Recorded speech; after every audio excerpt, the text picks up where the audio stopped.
Welcome back to the deep dive. Today, we are dissecting a transition that is just. It's so fresh, so public, and so intricately planned that it really offers a masterclass in crisis management. It really does. Because when a relationship is built and tested and frankly monetized under the spotlight of reality TV, its ending is never just a private thing. No, it's a meticulously managed corporate announcement. And that's precisely what we're looking at with the news that Kandi Burruss and Todd Tucker are ending their 11-year marriage. It's a hugely significant announcement. And, it's mainly because of the specific source material we have.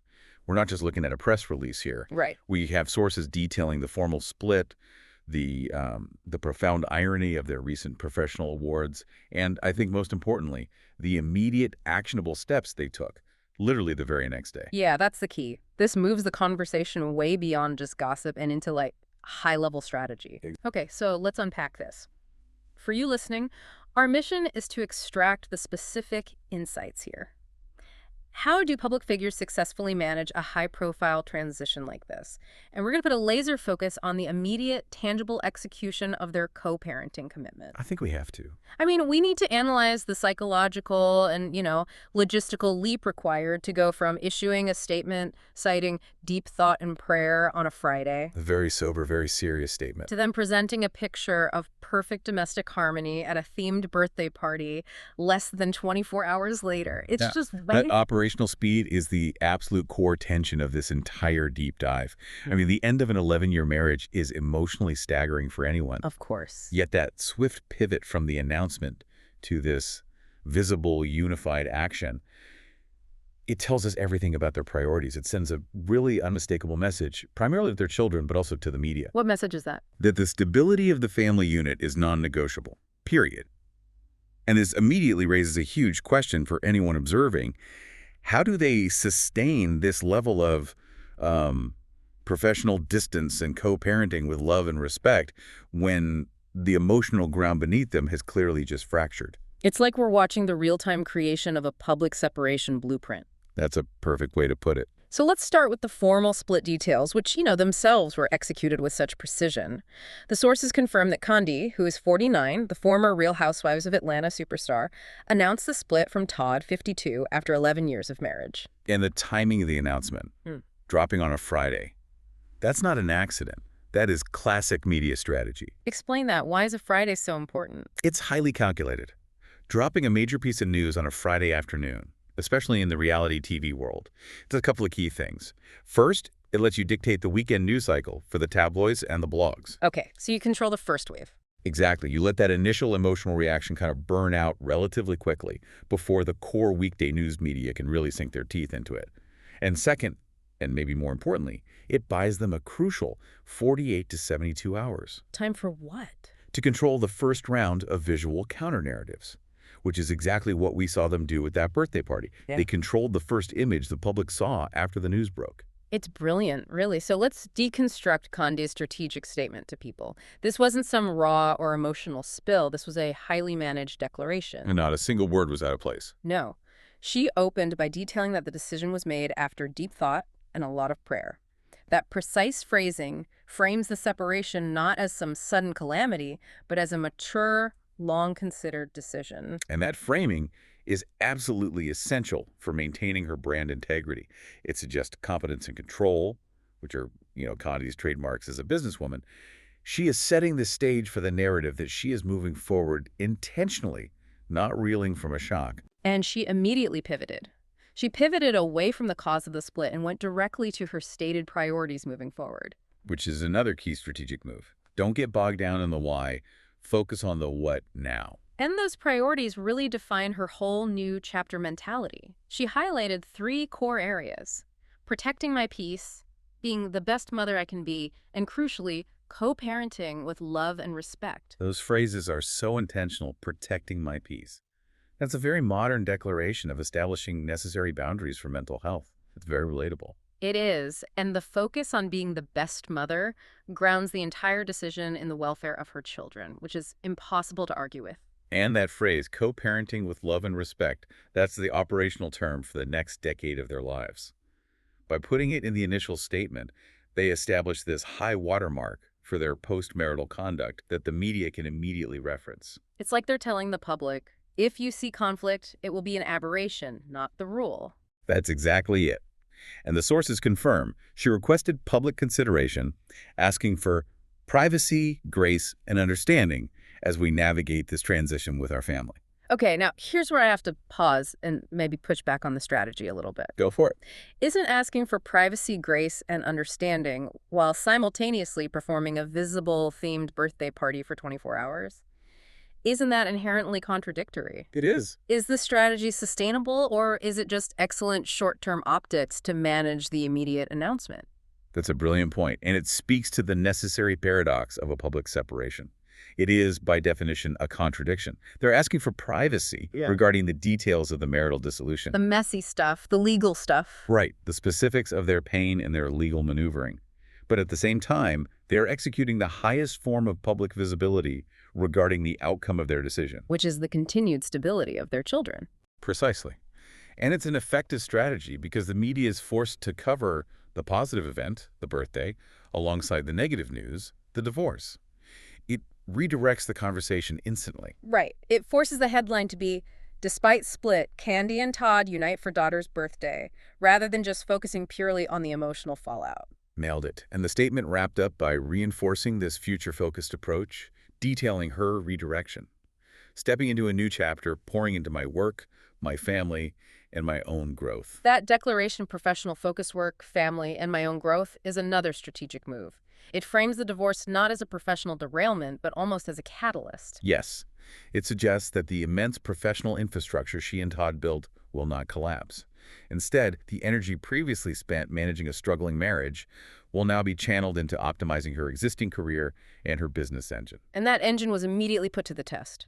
Because the announcement on Friday, which was designed to give them some space, was followed the very next day, Saturday, by the execution of that visual counter-narrative. The joint public appearance. Exactly. The speed is staggering.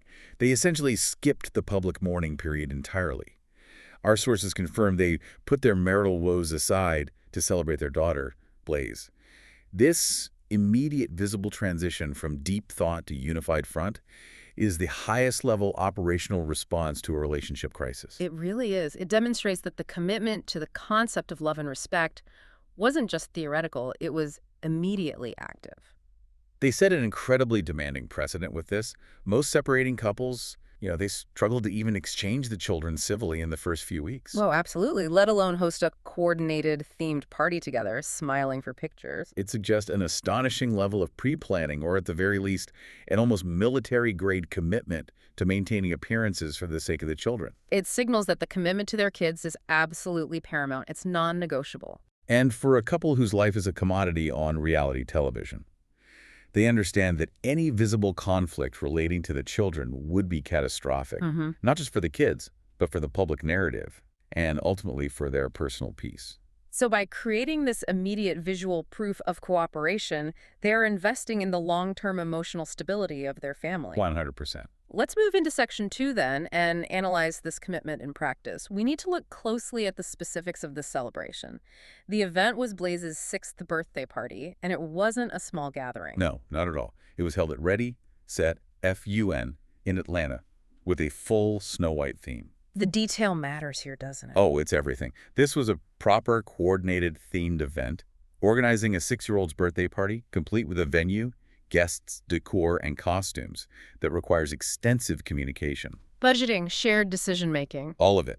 To execute that level of normal domesticity while simultaneously managing the legal and emotional fallout of a divorce announcement, it just speaks volumes about their discipline.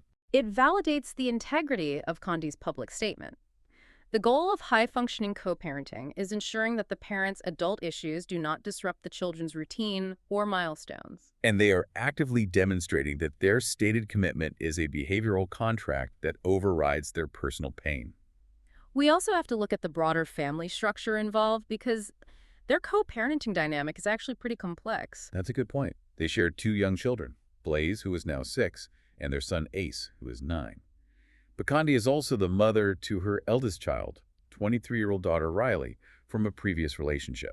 So this isn't just about two parents splitting, it's about maintaining equilibrium within a multi-age, blended family that already existed in the public eye for years. And the challenge shifts depending on the child. For young kids like Blaze and Ace, the continuity of seeing both parents together, smiling, celebrating a huge milestone like a birthday, that is vital for maintaining their sense of security. They need that reassurance that the structure is still intact, even if the romantic definition has changed. Exactly. But for Riley, the adult daughter, the dynamic is completely different. She is watching how her mother navigates the end of a long-term partnership. So the requirement for Kandi shifts to modeling mature, respectful boundary setting and, financial navigation post-separation. It sets an expectation for how relationships, even successful ones, can conclude with dignity. Yes, it's a different lesson for different life stage. So let's focus on the crucial piece of evidence that documents this commitment for the public record: the social media tributes. This is where they individually committed to the narrative using specific language. This is more than just a sweet birthday post. It's absolutely part of the narrative control strategy. Okay, let's look at Kandi's tribute first. She went on Instagram, called Blaze her little twin and her beautiful little princess. Yeah. She acknowledged how fast time is going, saying, "Time is flying by. I can't believe you're 6 years old already." Standard proud parent stuff, but then it gets more specific. It does. The significant section was her detailed list of Blaze's attributes. She described her daughter as so strong, smart, talented, creative, big personality, and a winner. That language choice is so reflective of Kandi's own professional persona, isn't it?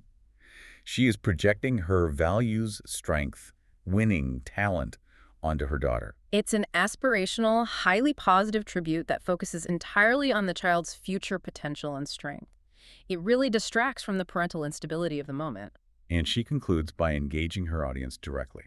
She says, "My beautiful little princess, I love you so much. Everybody give a Blaze Tucker some B-Day love." It redirects all public energy into celebration. It's very smart. Now, Todd's tribute complemented this perfectly, but with a different emotional focus. A very different vibe, yeah. He also called her his baby Blaze and beautiful little princess, but his language emphasized the emotional core of their relationship. He said, "She warms my heart every time I see her." He is focusing on the emotional connection and the tenderness of fatherhood. Not the resume-building attributes, but the feeling. He also reflected on the rapid pace of youth. At Blaze Tucker, where did the time go? 6 years old? And that reflection on time is often a sign of deep emotional attachment, right? Realizing these moments are fleeting. For sure. And his final, highly declarative statement was just, "Daddy loves you with all his heart," with 3 exclamation points. It's a very direct, grounded declaration of unconditional love. So if we compare the two, Kandi provided the aspirational blueprint for success, and Todd provided the emotional foundation of unconditional warmth. And both, working together, achieved the immediate goal: a unified demonstration of parental commitment immediately following the bombshell news. If we connect this to the broader strategy, the immediate joint appearance, and these detailed public tributes, it just signals such a powerful operational commitment to that love and respect framework. It really suggests that the co-parenting protocol was not only agreed upon, but probably rehearsed and ready for execution before the statement even went public. They chose stability over spectacle. Absolutely. And it effectively preempts all the standard speculation about custody, animosity, fighting, all the ugly stuff. By controlling the initial optics, they are essentially dictating the terms of their public divorce narrative. It has to be perceived as a mutually respectful parting, thereby protecting the overall brand equity they have jointly built over the last decade. And that protection is so critical because of the very foundation of their relationship, which I think, pivots us nicely into the complexities of Section 3. Right. Diving into the history, the staggering irony of their recent professional life, and those deeply, deeply entangled business ties that ensure they will remain in each other's orbit for years. It's not a clean break. It can't be. Not even close. Yeah. Let's start with the origin story, because their relationship is fundamentally a product of reality television. That's right. They met back in 2011 while filming Season 4 of The Real Housewives of Atlanta. Kandi was a massive star on the show, and Todd was working behind the scenes as a line producer. Their entire dynamic was public property from day one. And their timeline in the public eye moved really quickly. Engaged in January 2013 and then married in April 2014. And every single milestone. Every single one. From family friction about their courtship to their financial decisions, the births of their children, It was all documented by cameras. Which brings us to the astonishing, almost painful irony of their very recent professional success. It's unbelievable. The split announcement came just days after Kandi accepted the highly symbolic Lifetime Achievement Award at the Bravos during BravoCon 2025, a title that, in retrospect, now feels like a eulogy for their televised romance. I really want to spend a moment reflecting on that award speech because with this new context, it holds such a profound new meaning. Kandi specifically thanked Todd for surviving the very public nature of their relationship. The acceptance speech was essentially a summary of the unique pressures that, it seems, ended up being too much for the private relationship. She gave a detailed citation of the challenges that are unique to their specific hyper-public existence, the pressures generated by the very franchise that brought them together in the first place. She itemized their struggles. She said, and I'm quoting here, "Surviving the blogs, the shade, the rumors, the lies, the truth, the almost fights, the actual fights, the reunions." That list, that isn't just a generic reference to marriage being difficult, that is a point-by-point acknowledgement of the external forces that constantly hammered their personal bond. It confirms that the external pressures of maintaining a reality TV relationship often supersede the internal strength of the couple. And then the definitive line where she gives him shared credit, "You earned this award too." Chilling in hindsight. That statement confirms that their marriage, at least publicly and professionally, was viewed by them as a successful partnership forged in the fires of media scrutiny. They won the war against the bloggers, the shade, and the rumors. But in doing so, perhaps the personal foundation just eroded. It seems that way. So they were honored for professionally surviving the difficulties of their marriage, only to announce the end of the marriage days later. It's such a complex layer of professional success wrapped around a personal separation. And the most complicating factor is the dimension we have to analyze now. The extensive, entangled professional ventures. This is where the simple request for grace in their personal transition collides with the highly complex, multi-million-dollar reality of their shared business empire. They didn't just share children, they shared balance sheets, inventory, staff. They now have to navigate being high-functioning co-CEOs who are no longer personally intimate. Okay, let's dedicate the necessary time to detailing these joint ventures because the logistics of separating them are wildly different. They require completely distinct strategies. Our sources confirm 3 major joint professional ventures. Absolutely. First, they operate a soul food restaurant chain in Georgia, most notably Old Lady Gang, and its associated entities. A very public, very personal brand. Very. Second, they jointly own and operate a trucking company, which is a major logistical enterprise. The complete opposite of a restaurant. A whole different world. And third, they have a production partnership, often linked to Bravo series centered on their family and the restaurant business. Let's start with the restaurant chain. This is a business built on emotional connection, localized branding, and personal creative input. A restaurant requires constant physical presence, staff morale management, brand continuity. How does the emotional separation impact the operational functionality of the soul food chain? The challenge here is multifaceted. First, you have branding. The Old Lady Gang, or OLG concept, is deeply rooted in Kandi's family narrative. A divorce could fracture that creative input or, confuse the public, who relies on the family story as part of the restaurant's charm. And what about the people who work there? That's the second point, staff morale. Restaurant teams are tightly knit. If the owners are seen fighting over the asset, high-quality staff might leave, leading to operational instability. It creates chaos. And then there's the physical stuff, the buildings, the leases. Exactly. Third point, location and leases. Restaurants involve significant physical assets and long-term lease agreements. Dividing this requires a legal agreement on who retains management responsibility for which location, or whether one buys out the other. And their management style has to shift, immediately. They can no longer afford to have emotional discussions about, say, a menu change or a staff firing. No, absolutely not.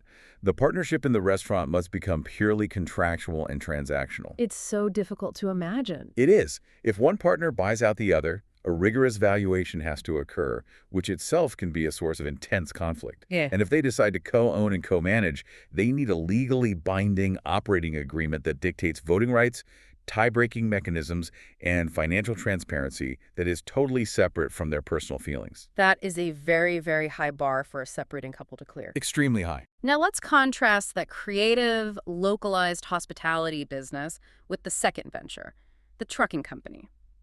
This is pure logistics, hard assets, high capital investment, and regulatory compliance. How does separating a trucking company differ from separating a restaurant chain? It's an entirely different universe. A trucking company, dealing with logistics, contracts, and potentially millions of dollars in rolling stock, like trucks and trailers. It's far less dependent on personal charm or local emotional branding. But it's far more dependent on strict, unemotional operational partnerships. 100%. The assets are expensive and easily traceable. The split here has to address major financial and operational questions. Who retains the contracts with major shippers? How are the actual trucks and the high-value equipment distributed or sold? So the challenge shifts from emotional and creative input to purely practical finance and regulatory compliance. Exactly. If they decide to split the business down the middle, say by dividing assets, they risk undermining the efficiency of the remaining two smaller companies. Trucking is a volume business. And what if one buys out the other? Well, alternatively, if one buys out the other, the capital required is substantial, forcing liquidity decisions that might impact their other ventures. The necessity for a strictly professional, almost cold partnership is amplified here because errors in logistics can result in severe financial penalties, entirely separate from personal drama. It demands an immediate professional compartmentalization. They have to maintain a strong, unified business front to their carriers and their clients, assuring them that the personal divorce has no bearing on regulatory compliance or on-time delivery schedules. And that unity is the protective shield for their entire economy. If clients sense instability, they shift contracts immediately. Their business partnership must survive the divorce, because the cost of dissolving it entirely might be greater than the cost of maintaining a functional, albeit non-romantic, working relationship. And finally, let's look at the third major entanglement. The Bravo series and the production company focused on their family and business. This means their narrative itself is a shared asset. This is perhaps the most unique challenge of all. Their personal story is their product. They are contractually obligated to the network. The dissolution of the marriage directly affects their ability to produce content about their family and restaurant life as it was originally defined. So, will the network want to follow the divorce? Will they mandate that they film the separation process? And who owns the intellectual property and residual rights to the narrative they created together over the last decade? These contracts will need rigorous examination. If they co-own the production company, they have to decide if that company will continue to operate, maybe producing new shows separately, or if it will be dissolved entirely. And if they choose to continue filming a Bravo series? The content has to shift. It won't be about the joys of marriage anymore. It will be about the challenges of co-parenting and being co-CEOs. This requires both parties to agree to monetize their separation, which can be emotionally grueling but financially necessary given their established brand. The need for a unified public narrative, therefore, extends far beyond Blaze's birthday party.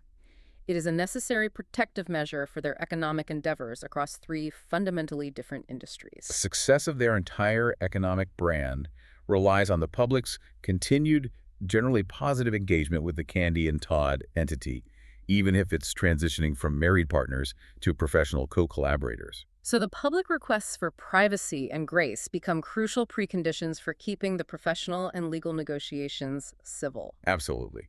A televised, messy battle over a restaurant lease or a trucking route would damage all three ventures simultaneously. By presenting peace, they are investing in the economic stability of hundreds of employees and millions in assets. The sources reveal this fascinating forced evolution. The emotional rupture of the romantic relationship doesn't lead to total separation. Instead, it forces a hyper-professionalization of the business partnership. That's it. They are now required to define clear, distinct professional boundaries, where before, for the sake of reality television, those lines were deliberately blurred. And that business separation process, the valuation, the negotiation, the restructuring of ownership in three different industries, that will be far more complex and drawn out than the personal separation, which they achieved in less than 24 hours. Oh, much more. The world is watching to see if their commitment to peace can survive the division of tangible, high-value assets. It is the ultimate test of their ability to separate emotional decisions from logistical, entrepreneurial decisions. They built an empire, and that empire now requires them to maintain a professional, high-functioning relationship indefinitely just to preserve its value. Indeed. Kandi stated new chapter pouring into her work still heavily involves managing the future of these enterprises built with Todd. Her personal growth has to include mastering the art of the lucrative, respectful co-CEO relationship. Okay, let's synthesize these findings in our final section. The core conflict we've analyzed is the striking contrast between the immediate public end of a high-profile 11-year romance and the resolute, instantaneous commitment to a unified parental and professional front. Epitomized by the seamless execution of Blaze's birthday party. Exactly. The striking juxtaposition of the divorce announcement and that celebratory family reunion is just an undeniable case study in strategic crisis management and parental prioritization. They moved with extraordinary speed and intention to establish a peaceful, controlled narrative. And in doing so, they prioritized the children's emotional landscape over their own need to, process their separation privately. They put the kids first, publicly.